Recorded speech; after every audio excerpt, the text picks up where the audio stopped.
How to improve your Wix website speed in just a few easy steps. A faster website keeps your visitors engaged and helps your pages load smoothly.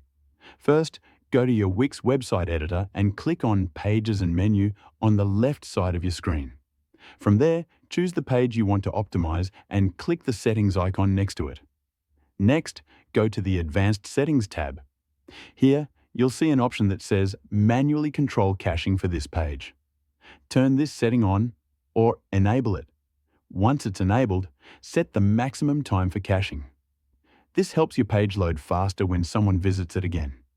After that, click Apply or Save to confirm your changes. And that's it.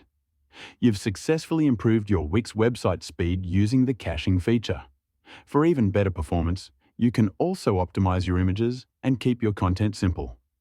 If you found this tutorial helpful, don't forget to like, share, and subscribe for more quick Wix tips. Thanks for watching.